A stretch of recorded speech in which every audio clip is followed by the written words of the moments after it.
Welcome to Digital Marketing Intelligence Ask the Experts, a live bi-weekly show to help you know what to do and what's new in digital marketing for 2021 and beyond. Ask questions, suggest topics, and grow faster with actionable insights and proven strategies from the world's leading experts.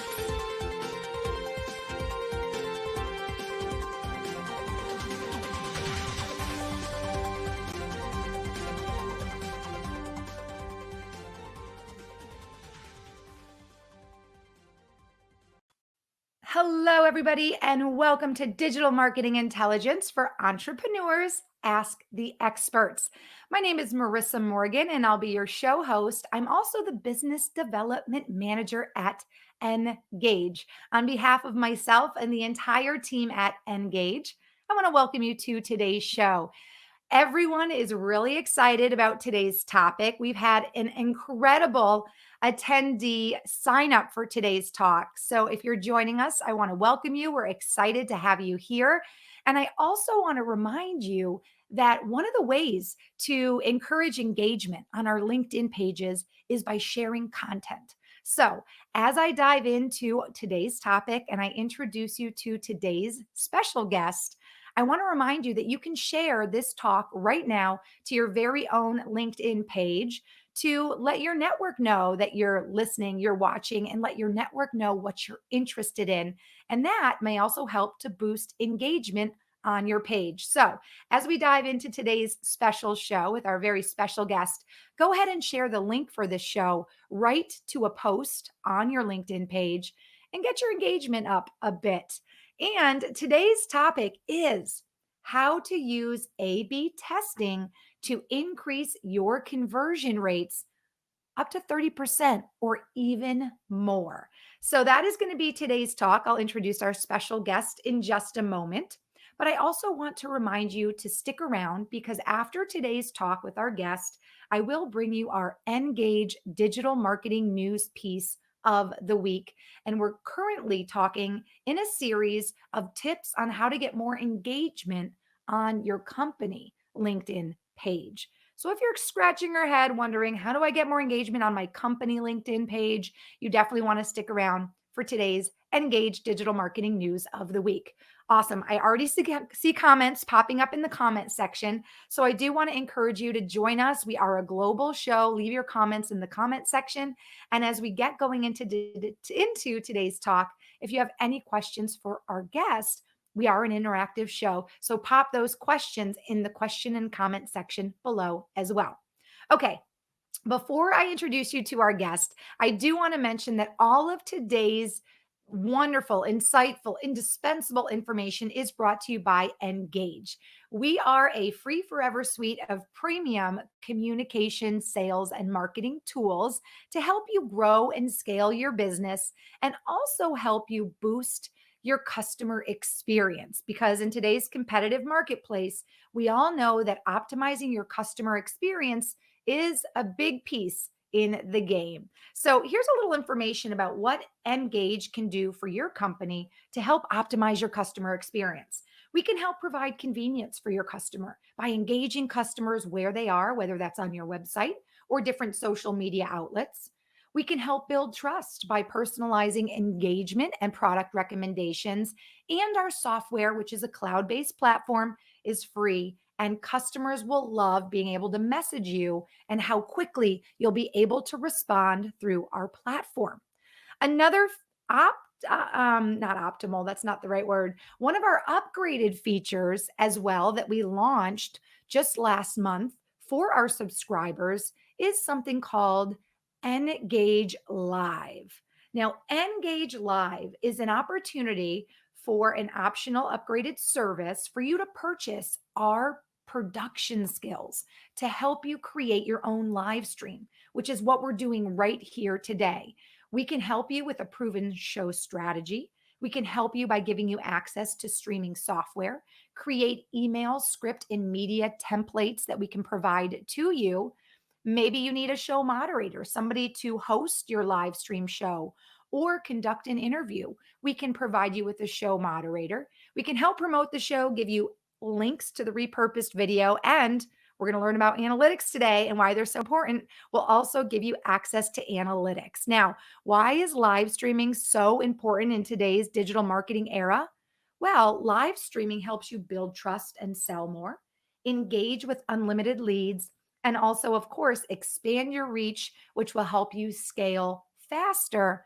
And then, of course, with analytics, you can track your results and grow smarter. And that is what today's guest is going to talk to us all about. Well, wow, we've got a huge turnout on LinkedIn Live. Make sure you share the link to this talk right now on your page with a post inviting your friends to come on in and meet today's special guest, whose name is Chris Dayley. Now, if you don't know who Chris is, you need to.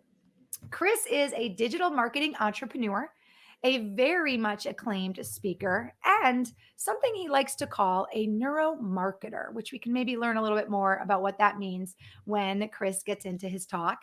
He gets really excited about helping businesses learn exactly what users want on their websites using psychology-based testing and analytics. His agency is called Smart CRO, and his agency is a full service agency that helps companies run strategies to increase their website profitability. And that is something that we all want. I know Chris is going to agree. We want more revenue, we want more leads, we want to be profitable, but we also want to be more efficient as well. And these are all things that Chris helps his clients to achieve. Today, he's here to teach us how to use A/B testing to increase your conversion rates 30% or even more. Chris, welcome to Digital Marketing Intelligence for Entrepreneurs. Thank you for being our guest expert. Thanks so much for having me. I'm excited to be here. Well, we're really excited to have you. And for the audience tuning in, which I'm seeing it tick up, up. It's growing. It's growing. Hi, Lisa. By the way, welcome to today's talk. Thank you for joining us and dropping us a comment. She says hello to you and hello to Steve. If you guys are joining us, make sure you leave your comments in the comment section. Chris just got back from an amazing vacation in Hawaii. Do you want to let everybody know where you're joining us from live today, though? Today I'm joining from just from my office in Lehi, Utah. It's a nice about 85 degrees outside right now. We've been getting blistered with heat, so it was a great vacation. So he literally got in on a red eye last night, and he's joining us today all the way from Utah. I'm broadcasting to you live from Wayzata, Minnesota. We are a global show. Whether you're joining us from Brazil, the Netherlands, Africa, please drop us a comment in the comment section. Let us know where you're joining us from. We want to be as interactive as possible. Isabella just said, hola. Ooh, where do we think she's joining us from with that big hola? Isabella, let us know. Well, Chris, obviously I gave you a lovely introduction. I shared a little bit about your company, Smart CRO. But before we dive into talking all about A/B testing, will you share more with our audience about the path, that led you to where you are today and led you to dive into your company, Smart CRO? Sure. And without going into the whole story, I never really kind of set out to be an entrepreneur. In fact, I was talking to my wife about this the other day, about how unlikely what I'm doing right now was 10 or 15 years ago. My first job in digital marketing was I was actually selling search engine optimization while I was in college. So I was working for an agency and doing sales. And of course, search engine optimization is all about getting traffic to websites. And I was just fascinated by the topic. And I was really interested in digital marketing in general. And so I ended up applying for a job internally to do search engine optimization, moved from sales to marketing, and spent about 3 years doing search engine optimization. And I ended up in-house at a company where I was, fulfilling search engine optimization, generating traffic, getting our rankings up for Google, for different Google search terms. And over the course of about 6 months, had about tripled our organic traffic. So we had like a 300% increase. So all the charts were going up and to the right, or I guess this direction for the camera. And so I went into a board meeting presenting to the board, the CEO, all these big important people at the company I was at, showing all these amazing graphs. And somebody asked me, well, all of our traffic has gone up. What did that do for our revenue? And I was like a deer in the headlights. I'm like, I don't know. I don't care about revenue. I just care about traffic. And so we ended up digging into using analytics to dig into our numbers and trying to figure out what had happened with all this traffic. And it turns out our revenue had not gone up very much. So we had gotten all of this traffic and very few conversions from it. And so I was sitting there scratching my head going, this is impossible. I know that this is good traffic. What's happening with all of these people? And no one at the company I was at the time could tell me.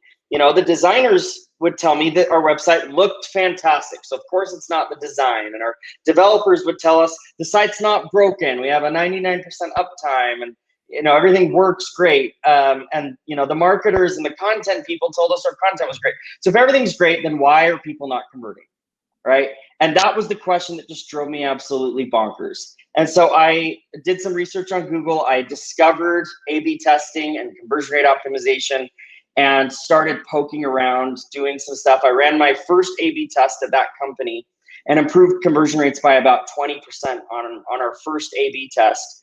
And as soon as I saw that, I fell in love with conversion rate optimization. The fact that we were able to that quickly generate an increase in conversions by doing something that actually my designer told me not to do. He told me that this idea that I had to test wasn't going to work. And it ended up working way better than what we were doing currently. And so it just like grabbed me.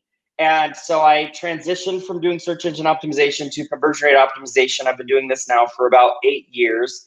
And back in 2014, ended up starting my first agency after I realized that there's not very many people that do conversion rate optimization and not many people who do it really well. And I was constantly having people say, hey, can you help me do this? Can you help me do this? And so I ended up kind of going out on a limb, trying a business out, and been doing that for the last 6 years. Wow. Well, congratulations on the success. I love that you owned your moment of being questioned. Well, hey, did all this traffic lead to more revenue? And you're like, you know what? I don't know, because the reality is, and I know everyone watching, there's so many people. I'm going to say hello to you all in just a minute and welcome you. But I know so many of us think, okay, we've done our homework, right? We figured out that we needed a website because our target demographic is online and they are searching for whatever we're providing, right? So we've got our website and maybe we've hired the photographer to take the professional photos of the product or ourselves, or maybe we're even being smart about creating content, right? To have on the website to make it engaging. But in actuality, what we're going to learn today is just because we do it doesn't mean it works, or just because your website exists doesn't mean anyone's even seeing it. So we're so excited to have you here. And I do want to run through the incredible stream of comments that are coming in. Isabella with her hola is joining us from Miami. Welcome, Isabella. Mostafa is joining us today from Istanbul. And he's watching on YouTube because we are right now simulcast to Facebook, LinkedIn Live, and YouTube. So that's fun to see. Rashmi joining us from India. She says namaste. Lisa joining us from Los Angeles. Again, welcome, Lisa. A LinkedIn user joining us all the way from Jamaica. This is incredible. Isabella comments, by the way, Chris, yes, I'm on the crossroads right now about starting my creative studio, and I'm literally feeling the way you felt. And let's see, Noman says, hello, Marissa and Chris. I'm from Pakistan, excited to join this session, and I want to learn from the experts. Spencer Gray says, Chris is a CRO guru, definitely taking notes today. Spencer, get out that notebook or get your iPad powered up, because I'm sure there'll be a lot of notes to be taken. Thank you so much for joining us, everybody. Well, listen, to keep us, all on the same page, because I'm sure there will be a lot of questions and maybe you already have some questions, we went ahead and created 2 really simple slides to kind of walk us through our talk with you, Chris. And for those of you at home, if it helps you, you're welcome to screenshot these slides as well, something to refer back to. But we'll start off our talk. Obviously, we're learning today how to use A B testing to increase your conversion rates 30% or more. We'll start off our talk with Chris talking about why A B testing, known as conversion rate optimization, is so important. And I think that's one question we all have. And as we've learned from Chris, it is. So we're going to find out why in just a moment. We'll also talk a little bit about how COVID has changed customer behavior. And we'll get into managing expectations, testing value propositions to stand out. And then we will get into getting started by A B testing key pages on your website. And Chris will walk us through the different things we need to do as we start to put A B testing into play. So that is going to be our talk today. Let's start off though, Chris, and share with us why A/B testing, CRO, is so incredibly important.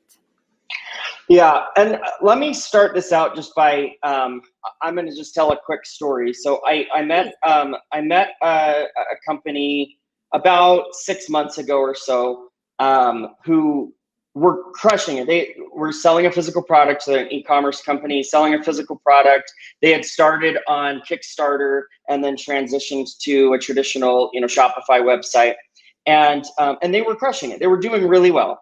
And when I met them, I was introduced by a mutual contact we had. They basically told me, well, things are going really well on our website right now. We're converting people super well. We're making a ton of revenue on our site. So we pretty much have everything figured out was the gist of their intro. And so, they decided to try A/B testing. I think more than anything, they were hoping to just validate that everything they were doing was awesome and wonderful.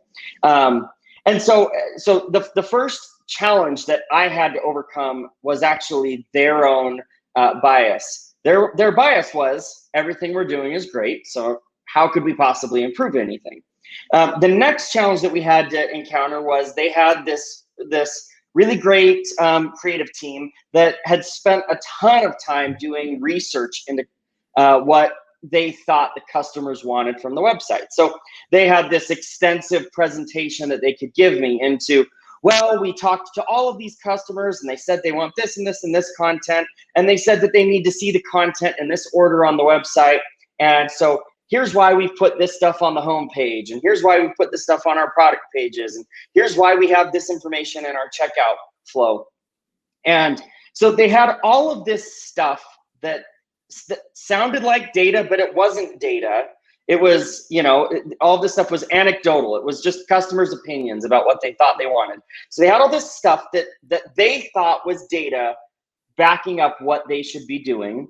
And so their website, again, was in their minds really great, data-driven, even though it wasn't. And, and they felt really good about all the stuff they were doing, right? So second challenge was, we have all of this information that says what we're doing is right. We have our opinions that make us think that what we're doing is right, and we're getting a ton of sales, which further reinforces that what we're doing is right. So how could anything possibly be better on their website, right?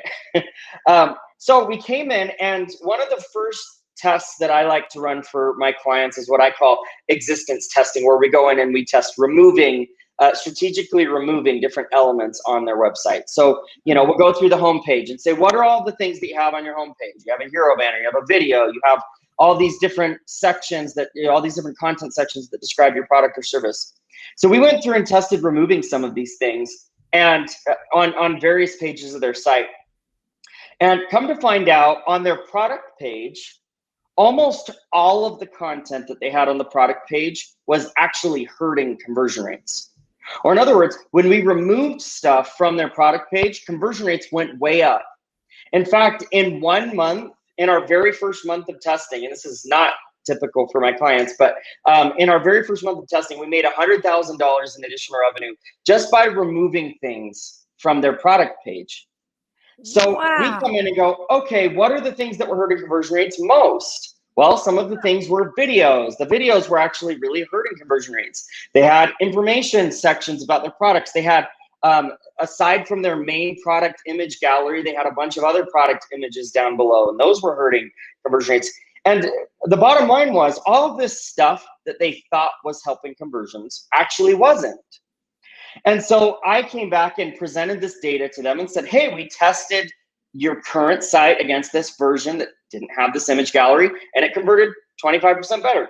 And the funny part was the creative agency that had designed the site came back and they were furious that I was even recommending. They didn't want to hear it because in their mind, they did everything right. It's their baby. Grandma said it looked good, right? Exactly. So no one wants to hear that what they are so proud of and what they worked hard on isn't as good as what you literally in their eyes came in and just snapped your fingers and judged it and in an instant improved it.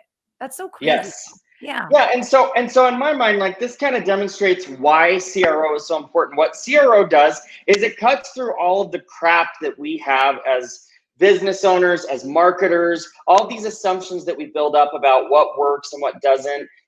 Even if you've done customer surveys or gotten customer feedback and built your site based on surveys or feedback, just because a customer says they want something doesn't mean that's what they actually need.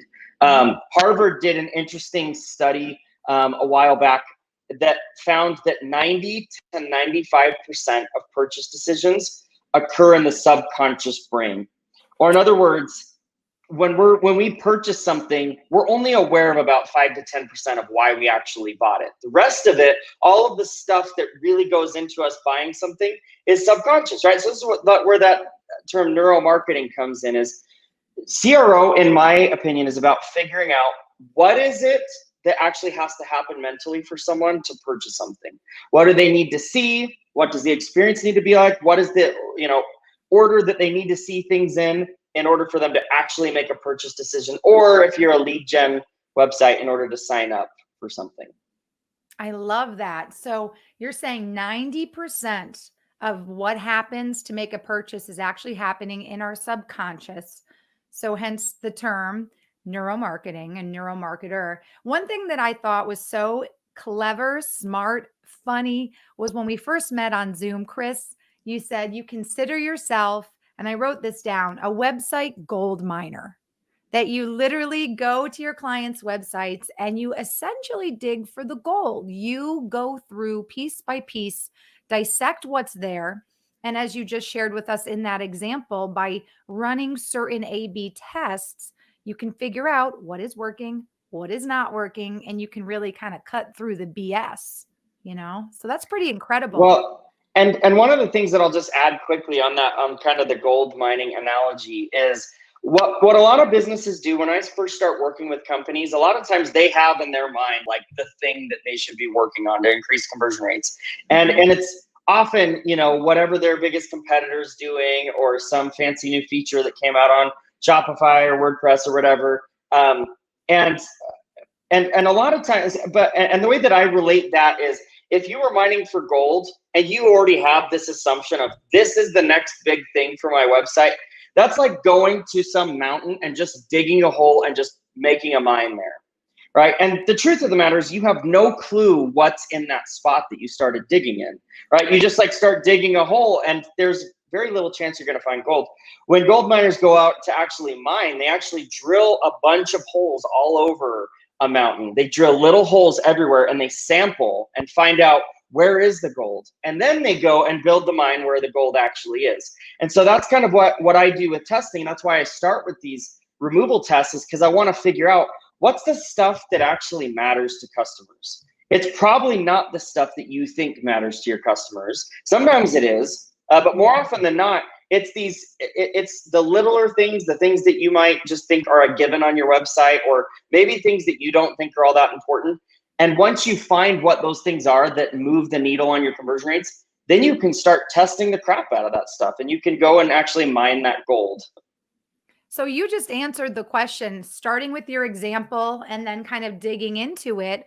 The reason that conversion rate optimization is so important is because, well, A, we think we know what our clients and customers want, But in actuality, they're not always telling you what they want. And a lot of times they don't even know what they want because it's in their subconscious, right? So that's one of the big Absolutely. reasons to test and why CRO is so important. But also, as you just shared, because, and this is something we learned actually at Engage, when you're so close to your own project, right? You're in your platform all day, every day, like we are at our company, or you're on your website day in and day out. Sometimes when you're so close to something, it's hard to see everything. It's hard to see the big picture. It's hard to see it from your customer's perspective because you're so laser focused. So sometimes, even just hiring somebody like Chris and his team to come in and look, it's fresh eyes. So you're going to get a whole different perspective. And obviously, because of your specialty, Chris, for you, you obviously have your way of doing things, but we can just be almost blinded when we're always looking at something because we look at it the same way and we never want to think we're doing something wrong. If grandma That's says right. it's a beautiful sweater, well, grandma better be right because it's grandma, right? When the boss says the website's perfect, nobody's going to question that, right? That's So right. very, very good. So many more comments. And don't forget, I'm going to get to all of you. So you are not forgotten, even if we get off onto our talk. So Abraham is actually joining us from Utah and says he should probably just pop over to your office while you're there, Chris. Please Abraham, I do. double dog dare you. There's lots of windows. You can just give us a wave from behind Chris. Roberto is joining us from Peru today. Thank you so much for joining us, Roberto. Jessica is joining us from Washington, D.C. And Isabella has a question. It seems like kind of a broad question, but I will pop it up. And Chris, you can let me know if you want to answer this now or we can work this in a little bit later. But her question is, what is your advice on managing a lot of hats at once? Yes, that's one of the biggest challenges that I find a lot of my clients facing, especially if you're at either a smaller company or if the digital marketing division of your company is smaller. You're going to end up wearing a lot of hats. You're going to end up having to manage content and social and ads and SEO and the website or whatever. One of the things that I usually recommend when people are in that situation is one of the things I found with conversion rate optimization specifically is it is the easiest thing to put on the shelf and save for later, right? Because conversion rate optimization, I would consider it one of the optional marketing activities. I don't view it as optional. I view it as a must-have. But when you go and report to the CEO and he says, how much traffic have we driven? PPC and SEO is not optional. We have to have traffic to our website. When you talk about website design and development, getting your site built, it's not optional because without it, you have no website, right? And without content, you have nothing to market. And so there's certain marketing activities that us as marketers have in our brain as like must-haves and must-dos. And so when you're managing a lot of hats, it's easy to shelf things like conversion rate optimization. So my recommendation is I have a couple of different things. Number one, set aside at least an hour every month that is blocked off, that's like sacred time for you to just build one A/B test every month. And that's all you need in order to build a very simplistic A/B test. Just set aside that 1 hour and it comes up every first Wednesday of the month. And that's your CRO time. And you do that every month. You build a test, you launch it, and then you come back to it next month. If you can't do that, if let's say that you set aside that time 1 or 2 months and you don't do it, then hire somebody to do it.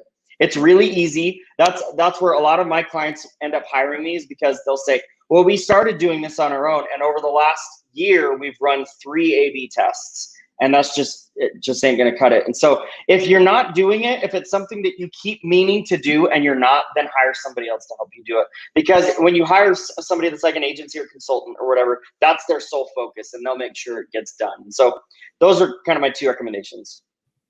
Great tips. And Isabella, thank you so much for that question. If you guys have any other questions for Chris, make sure you drop them in the comment section so we can get to them during our interactive talk. Derek just shared that he loves listening to you, Chris, that you are the guy that started his entire CRO career. That's awesome. Thank you, Derek, for that wonderful comment. Desiree just commented, A/B tests work great and also work quite well. And then Isabella just chimed in to say, yes, she's the creator, the marketer, the writer, the SEO, the lead generator. Ha, ha, ha, ha, ha. Yep. All the way to bed every night, right?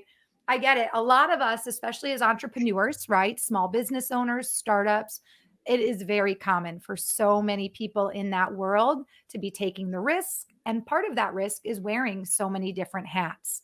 I do like your advice, Chris, though, about potentially stepping back and delegating your testing to somebody who does it so well, a company like yours, because at the end of the day, it seems to me like if you know that you're really good, Isabella, at writing, and you know you're really good at generating your leads, it's my mom always taught me, do what you can do, right?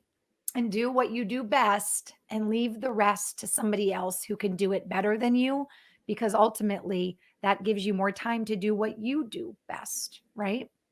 Yep, absolutely. Let's see. Colin says, what are the first things you do to develop a testing plan with a new client? Hey, that's a good question, but let's hold off on getting to that because I think the way that our talk is structured, we'll actually get to that in just a little Yep. bit. So great question, Colin.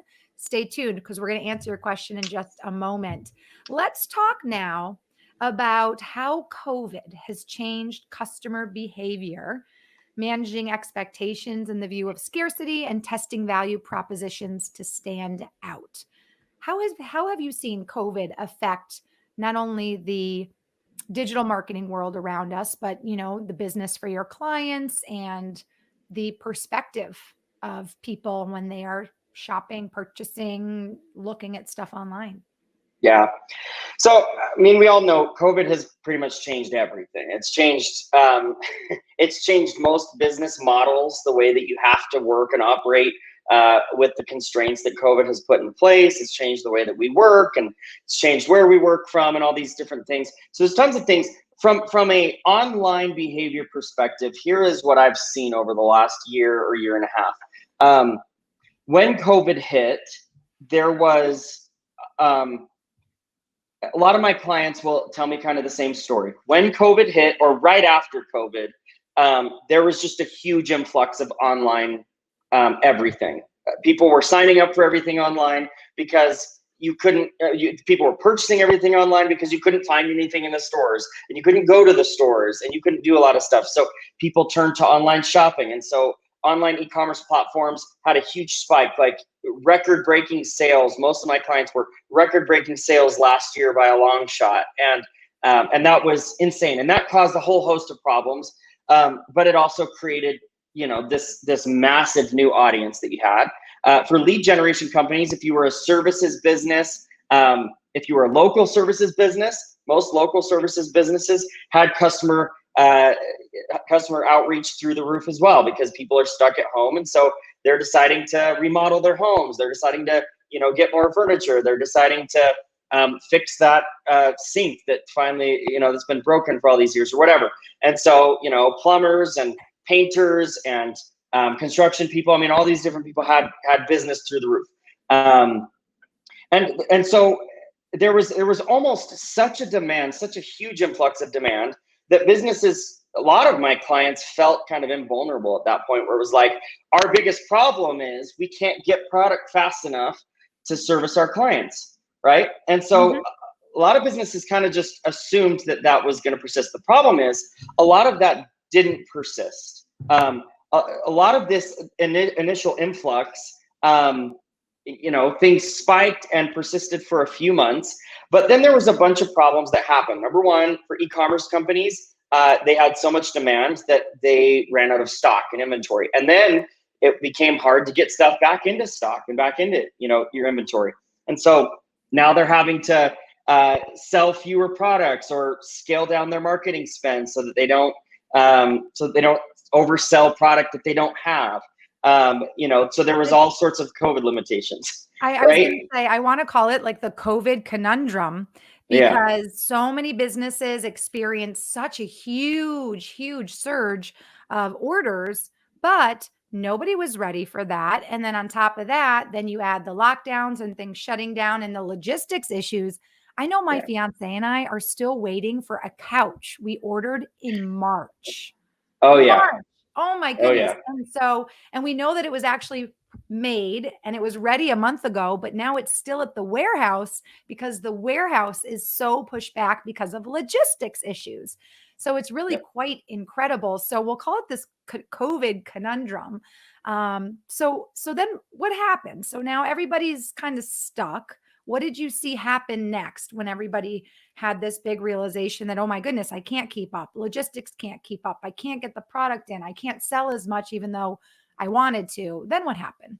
Well, and then just to add one more, piece of salt in the wound was, then Apple made all these changes to their privacy policies, and so now it's harder to advertise to people. Right now, you can't retarget people as easily, and so costs are going up to acquire new customers, and so there's all sorts of and then because demand was so high online, a lot of companies have shifted their focus online. And so now there's more competitors than you've probably ever had before in your business. So there's more competition, there's more, there's high demand, there's more costs, and there's all sorts of challenges. And so what most businesses have seen is over the last about 6 months this year, after the holiday wave, after the holiday spike of sales, most of my clients have seen huge decreases in revenue, huge decreases in traffic, huge decreases in conversion rates.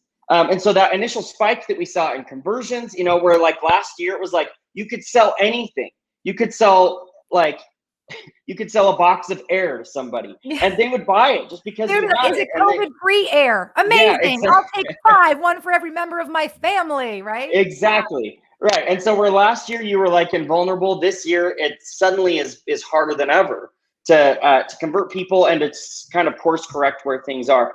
And so that kind of brings us to, so that's kind of what I have seen change. Customers have more options than they've ever had.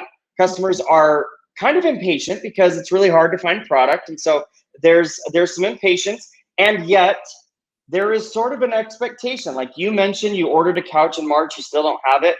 And that's, unfortunately, that's kind of normal right now, right? Where it's like, you just sort of recognize, I'm just going to buy something and I might not get it until next year or whatever. And so customers' expectations have changed.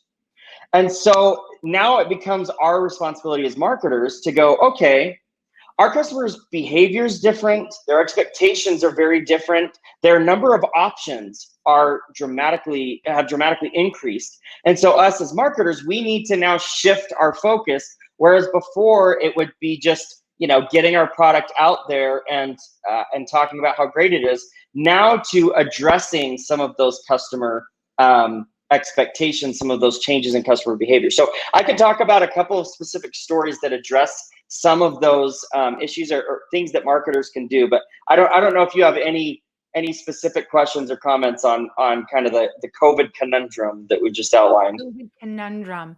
Well, what does it mean, the testing value propositions to stand out? What is that? What is that? Yeah. So a value proposition in my mind is anything that makes you unique, different, or makes your product beneficial, your product or service beneficial, right? So that's what I mean when I talk about a value proposition. And so now, I get it. So now, because of the way things have changed, because we have to manage customer and consumer expectations, but also because customers have so many choices, now part of your CRO A/B testing is finding ways, testing different ways for people to stand out, because now there are so many choices and you need to stand out, right? Yes. To get hits and to convert. Mm-hmm. Yes. And so, I mean, if I asked any marketer, what are your value propositions? Any marketer could give me a list of 20 or 30 value propositions. It's like, well, we have the best, this, blue widget, and it's made in the USA, and it's organic, and it's, and we have free shipping, and we have free returns, and we have satisfaction guarantee, and we have a 5-star, we have 5-star average rewiews on Google and whatever. Like you could just start listing off all of the things that make you awesome and unique. And we have world-class customer service and this award and that award. And all of those things are great. And before, like last year when COVID hit, you could put any of those value propositions on your site and somebody would just buy your product. And it almost didn't even matter. It was like, as long as you had value propositions on your website, as long as you mentioned that your product was great, somebody would buy it. Now, though, because you have more competitors than you've ever had, customers aren't just going to buy anything you have just because you say to buy it. Now there are specific things that will move the needle for your customers. So I'll just give an example. A lot of times my clients will tell me, oh, this is our most important value proposition. The number of color options that we have. We sell apparel, and the number of color options that we have is 20% more than our competitors. So we have way more customizable options than our competitors do. And yet we'll test removing their color selector, and conversion rates will go up. And it's like, okay, so the number of color options that you have is actually not what really matters to your customers. But hey, we put free shipping on your product page, and conversion rates went through the roof. And so free shipping is more important than the number of options that you have to your customers. Or vice versa, the opposite might be true. Your customers might not care at all about free shipping or your free returns policy or whatever. And what they care about is the specifications of your product, the colors of your product, the sizing of your product, whatever it is. And so when I do value proposition testing for my clients, what I usually look at is I will look at a sales page. So look at your product page, look at your landing page, wherever you're trying to get people to convert. And I will look at the above the fold experience, or in other words, when you very first get to that page, the stuff that you can see without scrolling on either mobile or desktop.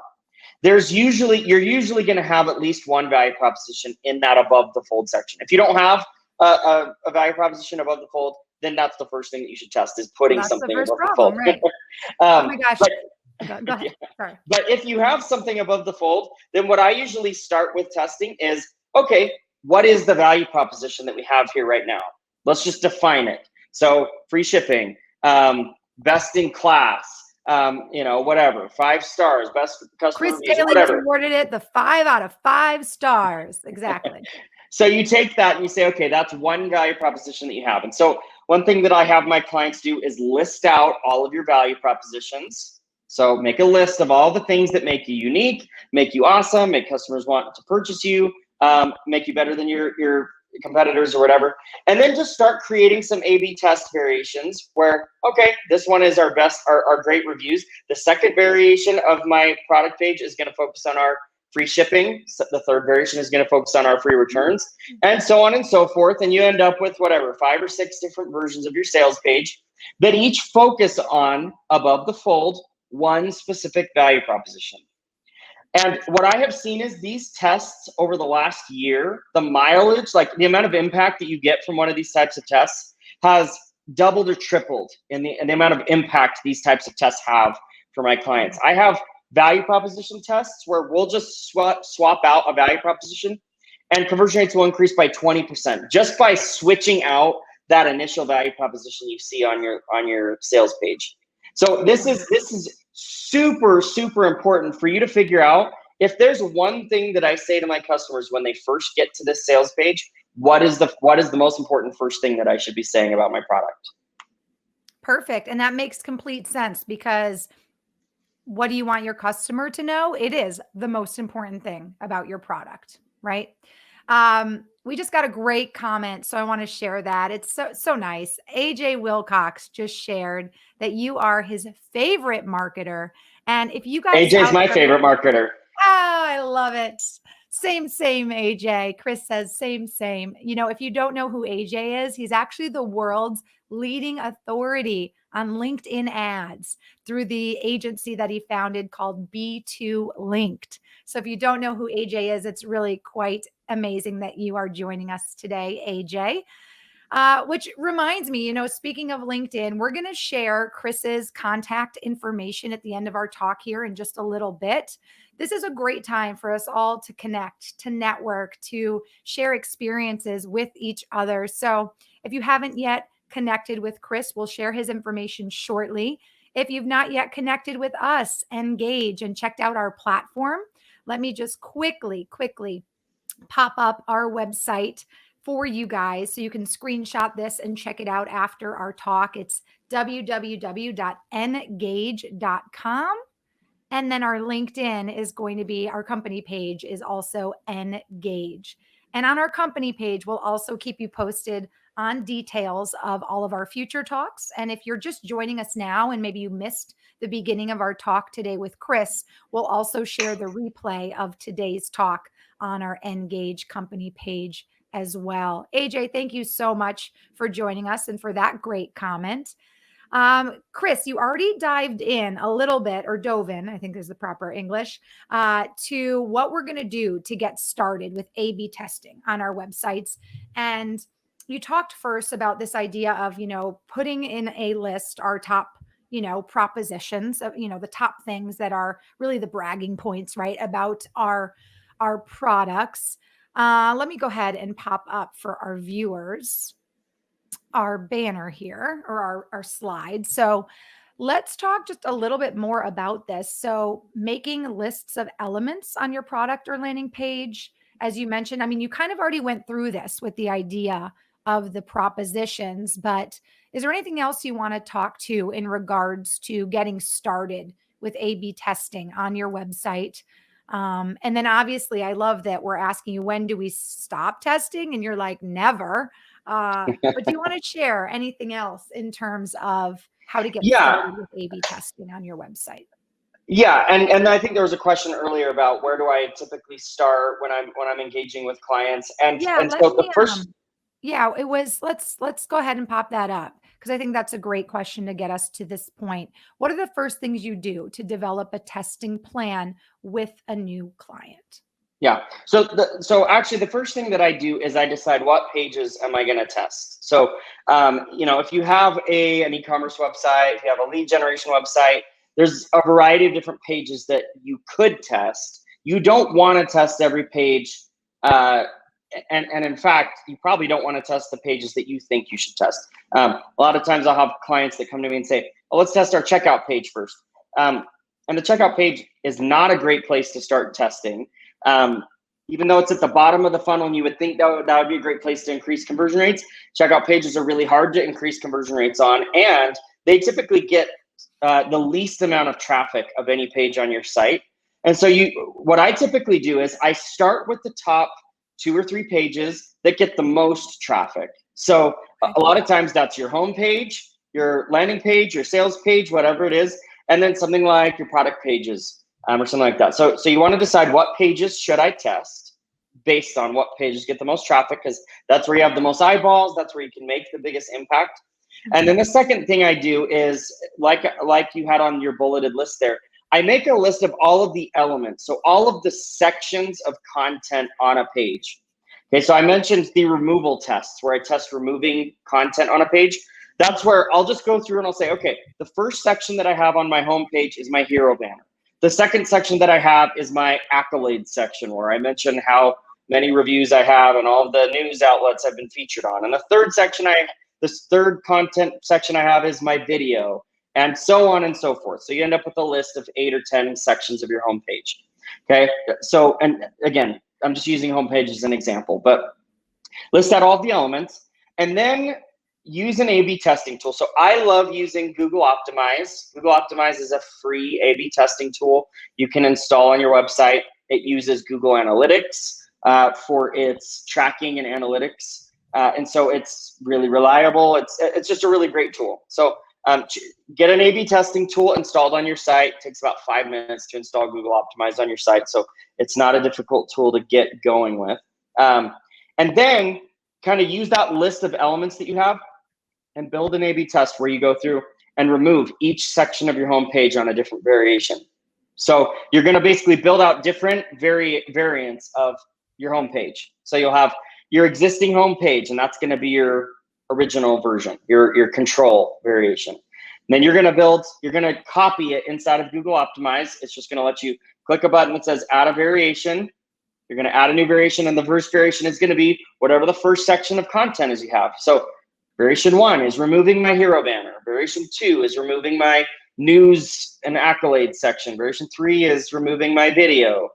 etc. And you end up with whatever, 5 different versions. Yes, question. Question from the audience. Yes. How do the different versions, do they get managed by the Google Optimize? Like I go to the page and I get a version that's just auto-generated for me. Is that how Yeah, that good works? question. So yeah, good question. So number one, Google, you actually build the versions of your pages inside of Google Optimize. So you're not going to be building these in Shopify or in WordPress or wherever. You'll build them in Google Optimize. And then what Google will do is by default, it will randomly distribute people between all the versions of the page that you create. So you'll end up with your original website, and then you'll have a version where you remove your hero banner and a version where you remove your video. So let's just say that we have those 3 total number of versions that you could see on a website. So what Google will do is 1 out of every 3 people will see your original website.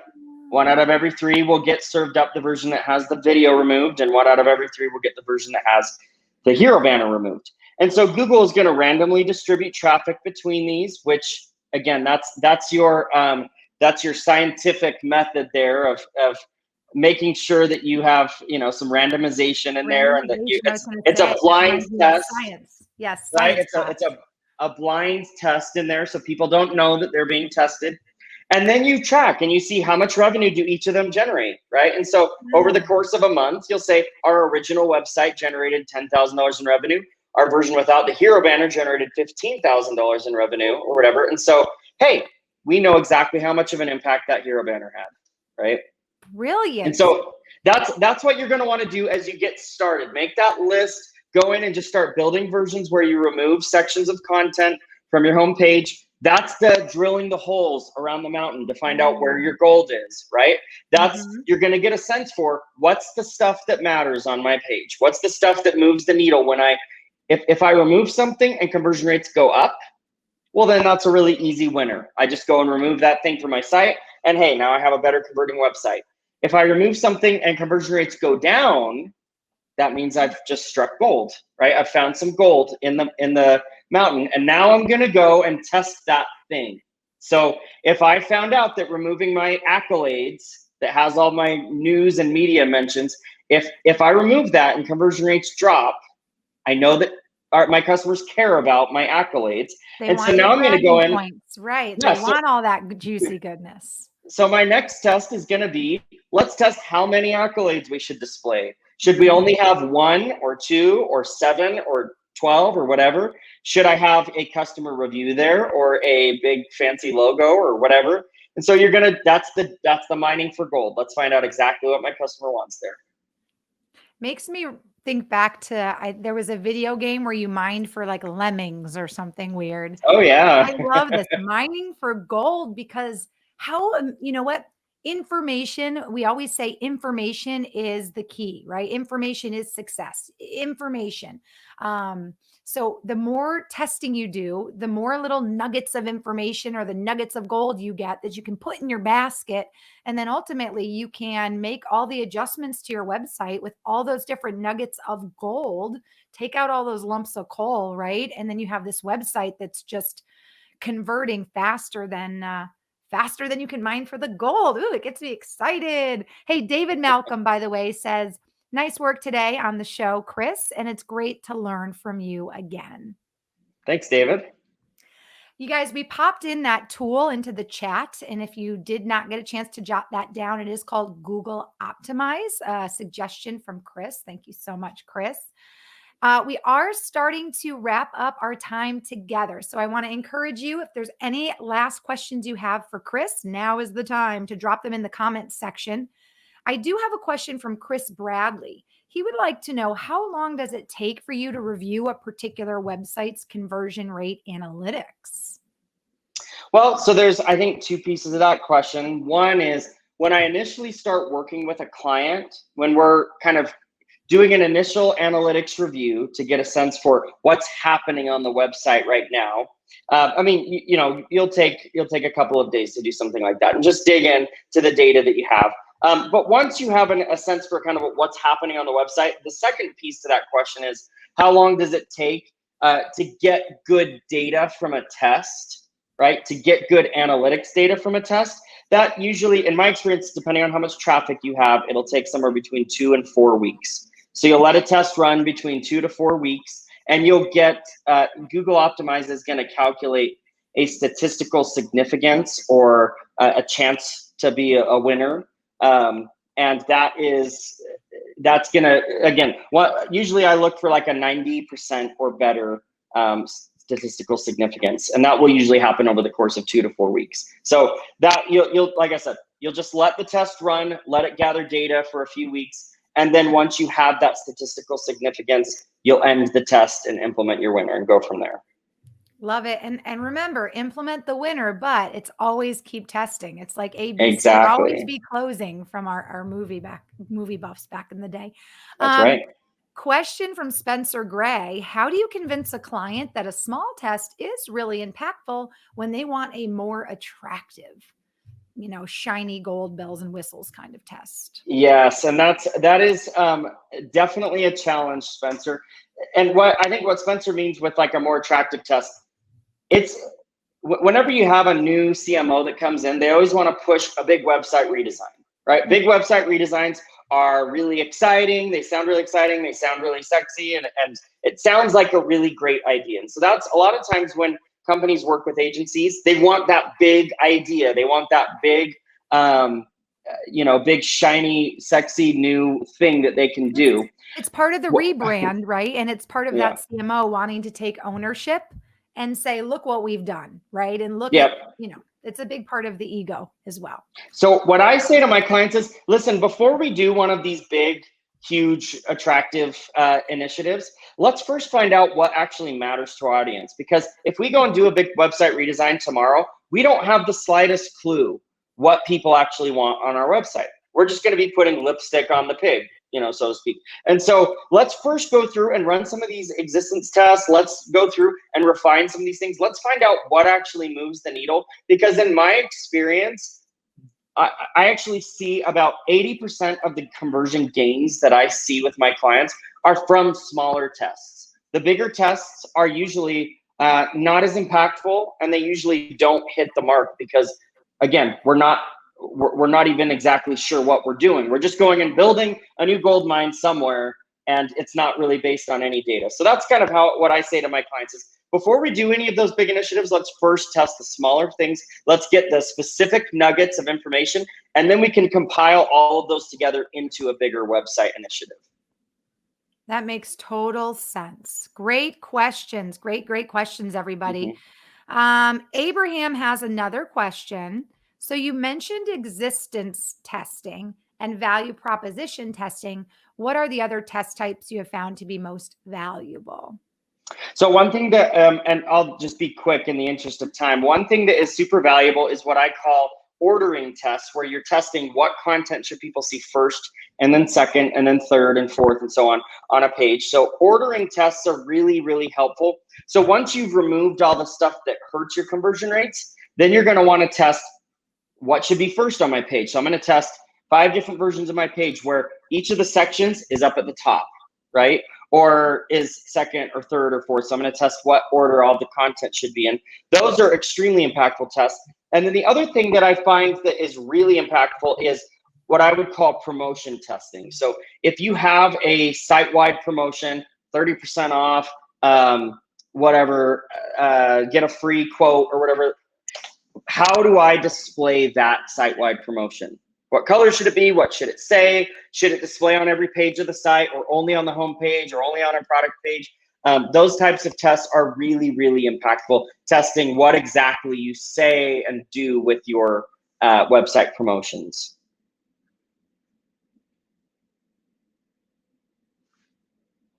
Sorry, it looks like you're muted. I am muted. How about that? I need to test my mic before I go. Great question, Abraham. And this is just so fascinating to me because personally, I don't have a website that, this relates to, but it's fascinating because it's scientific. And up until today, I always thought of websites like you described them at the beginning as these shiny, happy places where if you build it, they will come. And at the end of That's the right. day, we now know that there is a science behind it. And by using A/B testing, analytics, and these different tests that Chris is sharing with us, it's actually easier than I thought to go in, mine for the gold, and have literally a gold fountain and create a gold rush, if you will. I just love that analogy, Chris. Colin says, great stuff as always, Chris.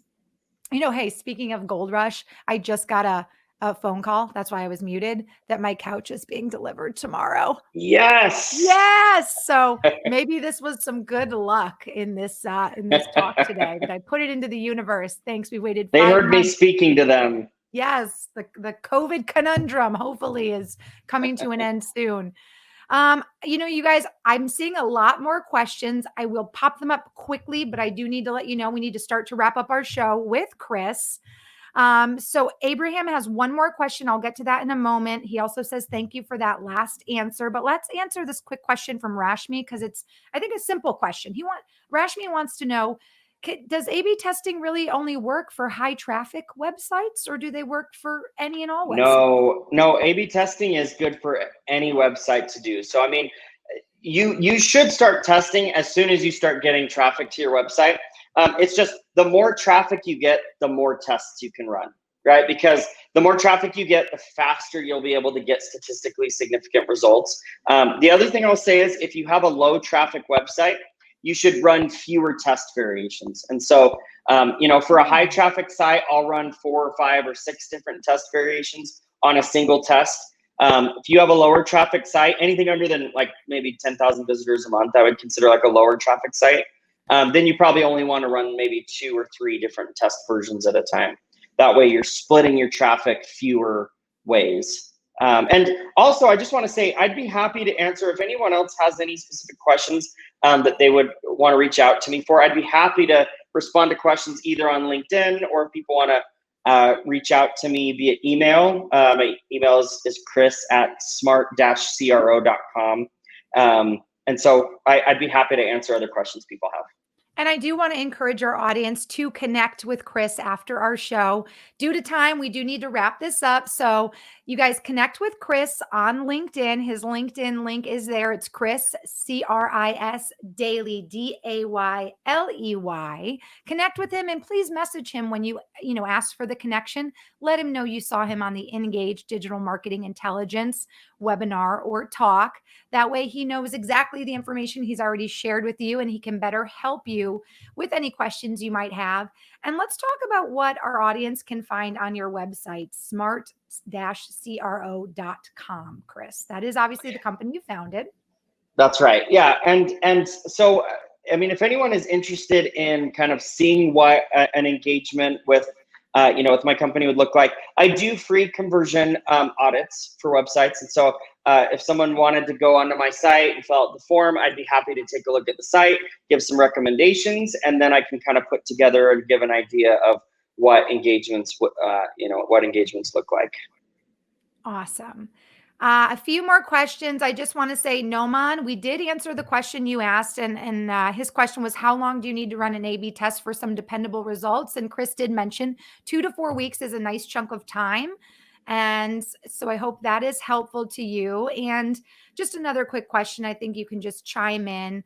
The question is, would A/B testing be recommended for a startup company?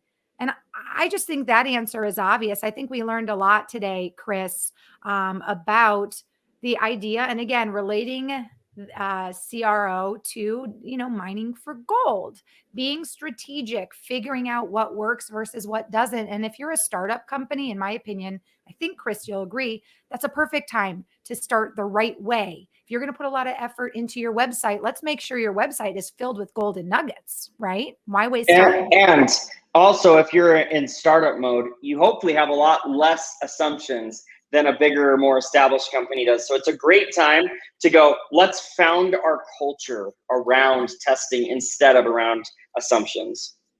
Perfect. So many thank yous. Isabella says thank you. Rashmi says thank you. And the last comment I get, and I actually want to leave with this, because this might always happen. Keenan says, what if I get contradicting results? And to that, I'm going to answer for Chris, but Chris, feel free to chime in. I just say then you just do more testing, right? Always be Yep. testing, do more testing, right? 100% agree. Awesome. Gosh, I learned so much. I feel like a gold mining CRO nugget. I don't know. I feel like I've got a badge or something from our talk today. You guys, Allie says, thank you, Chris. You're a legend. Allie, thank you so much. Or Ali, I want to make sure I say your name right. Desiree says, thanks, Chris and Marissa Morgan. Can you please share Chris's LinkedIn page again? And I will do that. We'll let Chris go, you guys. I don't want you to go anywhere, though. I'm going to share a very quick tip for our Engage News of the Week. If you want to connect with Chris, you can do so. It's Chris Dayley, CRIS, last name Dayley, Dayley. Connect with him, and you can also visit his website as well. And then, Chris, would you like to share your email just one more time for everyone? Yeah, it's chris@smart-cro.com. So feel free to reach out, email, my website, or LinkedIn. Either or all of them are good. Perfect. Everybody is saying thank you so much. Keenan says thank you. Noman says thank you. And nice to be with an expert. Noman, I couldn't agree more. Chris, I learned so much from you today. I want to thank you so much for hopping off a red eye from Hawaii and sharing your time with us. I will let you go, but you guys, please connect with Chris.